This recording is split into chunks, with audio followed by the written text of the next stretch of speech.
दोस्तों, मेरा नाम है जयप्रकाश और मैं आज आपको सोलर स्ट्रक्चर के बारे में जानकारी देने वाला हूं।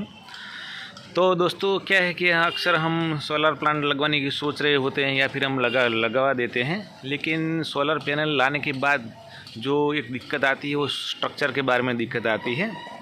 जैसे कि आप देख रहे हो, ये एक पूरा बड़ा सेटअप है, 6 पैनल का है। हालांकि ये सब्सिडी वाला सेटअप है, लेकिन हम इसका स्ट्रक्चर देखने आए हैं, उसका हम स्टडी करेंगे। अगर हमें ऐसा स्ट्रक्चर बनाना है तो किन किन बातों की ज़रूरत पड़ेगी और कैसे हम इसको पूरा तैयार करेंगे, इसकी थोड़ी जानकारी हम इस स्ट्रक्चर से लेंगे। और मैं आपको बताऊंगा कि इसमें इन्होंने कौन कौन सी चीज़ें यूज़ की है और कैसे ये पूरा सेटअप तैयार किया है।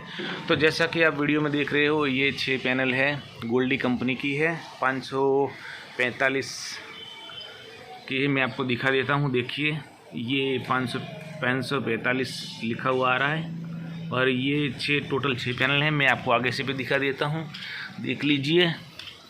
ये पूरा सेटअप है 3 किलोवाट का, 6 पैनल आपको दिखाई दे रही होगी वीडियो में। हालांकि यहाँ रेलिंग है तो पूरा आपको नहीं दिखा पा रहा हूँ।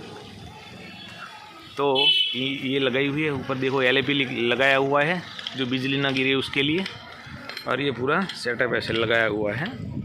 अभी इसमें मैं आपको ये दिखाना चाहता हूँ कि इन्होंने जो स्ट्रक्चर पूरा लगाया है, इसमें एक GI की पाइप लगा के रखी है। वो GI की पाइप का मैं लंबाई चौड़ाई आपको दिखाता हूँ। जैसे कि मान लो कि आपको भी घर पे ऐसा ही सेटअप लगाना है, तो आपको जो GI की पाइप लगेगी वो देखिए, यहाँ पर आपको दिख रहा होगा कितनी है, करीबन 2.25 इंच की है। तो ये GI की पाइप आपको 2.25 इंच की लेनी है, ठीक है। और नीचे लेग के लिए, और ये इसको राफ्टर बोलते हैं, राफ्टर के लिए। और बीच में जो जिस पे पैनल फिट होता है वो आप देख लीजिए, वो थोड़ी पतली है, ये रहेगी आपकी 1.5। तो ये 1.5 बाई 1.5 है, 1.5, और यहाँ पर भी 1.5 ही है, ये देख सकते हो आप। ये 1.5 बाई 1.5 है, यानी कि ये जो है ये थोड़ी पतली है मोटाई में, और ये मोटी है थोड़ी। तो ये 2 प्रकार की पाइप को हमें यूज़ करना है, ठीक है, अगर एक अच्छा सेटअप लगाना है तो। अब आप सोच रहे होंगे कि कितनी लंबाई और चौड़ाई हम कैसे नापें, तो मैं फ़िलहाल आपको 2 पैनल का ही दिखा रहा हूँ। देखिए, आपकी 6 पैनल लगी है, लेकिन हमको इसमें से सिर्फ 2 पैनल का ही सेटअप जानना है। तो देख लीजिए, ये यहाँ पर अगर हम मान लें हम पहला लेग हमारे यहाँ लगाते हैं, तो ये जो है ये 4.5 फीट है, मैंने नापा है नीचे तक, ये 4.5 फीट आ रहा है। और दूसरा अगर हम यहाँ लगा दें इसके कोने पे, तो ये 6 फीट आता है। तो मैं आपको दिखा दूँ कि इसका जो एंगल है, इसका टिल्ट एंगल है, वो भी मैं आपको दिखा देता हूँ। टिल्ट एंगल आपको कैसे नापना है। हाँ दोस्तों, तो आपको ऐसा एक फ़ोन ले लेना है, उसमें कंपास खोलना है। अगर आपको सही तरीके से दिखाई दे रहा है नहीं दे रहा है पता नहीं चल रहा है। अभी यहाँ धूप भी अच्छी नहीं है, देखो आपको दिख रहा होगा। आपको एक मोबाइल ले लेना, उसमें कंपास खोलना है, कंपास में लेवल पे जाना है। तो आपको आप जिस लोकेशन पे रहते हैं उस लोकेशन का डिग्री का एंगल निकालना पड़ेगा। वो आपको गूगल में लिखेंगे आपका सिटी, और एंगल लिखेंगे ना, लैटीट्यूड लिखेंगे तो आ जाएगा। लैटीट्यूड लिखने के बाद आपका सम मान लो कि 24 आ रहा है, हमारे यहाँ 24 रहता है, तो आपको ऐसे ही रख देना है सोलर पैनल पे। और यहाँ देखो, अभी 18 लिखा हुआ आ रहा है, आपको शायद सही तरीके से नहीं दिख रहा होगा क्योंकि अभी मौसम अच्छा नहीं है और लाइट की कंडीशनिंग भी अच्छी नहीं है, इसलिए नहीं दिख रहा है। लेकिन आपको जो भी आपका लैटीट्यूड आ रहा है गूगल में देख के, वही आपको यहाँ रखना है।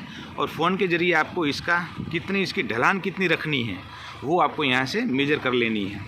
और मेजर कर लेने के बाद आप उस हिसाब से अपने जो लेग है, इसके चारों लेग, जो आगे वाले 2 छोटे हैं होते हैं, जैसे कि ये छोटे लेग हैं दोनों जो आप देख रहे हो, और ये पीछे वाले जो बड़े लेग हैं, उन दोनों में जनरली ऐसा कहा जाता है कि 2 फीट की ढलान चाहिए। लेकिन ये बहुत लंबा है, 6 पैनल का सेटअप है, इसलिए 2 फीट का ढलान रखना पड़ता है। लेकिन हमें अगर 2 पैनल का करना है तो इसके इंजीनियर कहते हैं कि 1.5 फीट का ढलान चलेगा। तो दोस्तों, ये पूरा सेटअप मैंने आपको दिखाया। ये जो पाइप देख रहे हो ये रेक्टेंगल है, यानी कि लंब चौरस है, और ये 1.5 बाई 1.5 की चौरस पाइप है। उसमें दोस्तों जो क्लैंप लगाए हुए हैं वो क्लैंप भी मैं आपको दिखाना चाहूँगा। ये क्लैंप इस तरीके से लगाए हैं। जहाँ तक मैंने बहुत सारे ऐसे सेटअप देखे हैं, हर लोग अलग अलग तरीके के क्लैंप लगाते हैं। मैं दूसरा भी आगे वाला भी मिड क्लैंप दिखाता हूँ आपको। तो देखिए दोस्तों, ये जो क्लैंप आपको दिख रहा है ना, ये वाला ये मिड क्लैंप है, और ये वाला साइड वाला क्लैंप है। ये साइड वाला क्लैंप है। तो एक पैनल में 2 क्लैंप यहाँ आ जाएंगे, बीच में 2 आ जाएंगे, और यहाँ पर साइड में 2 आ जाएंगे। तो अगर आपको 550 वाट की 2 पैनल का सेटअप लगाना है 1 किलोवाट का, तो आपको टोटल 6 क्लैंप ऐसे लगाने पड़ेंगे। 6 में से 2 ऐसे क्लैंप लगाने पड़ेंगे मिड क्लैंप, और बाकी के 4 जो के क्लैंप आएंगे वो इस तरीके के आएंगे। तो दोस्तों, मैंने पूरा ये सेटअप आपको दिखाया, स्ट्रक्चर के बारे में आपको जानकारी दी जहाँ तक मुझे पता था। अगर आपको भी और कुछ जानकारी चाहिए तो आप कमेंट में लिख देना, मैं आपको उसका आंसर दे दूँगा। Okay, thank you.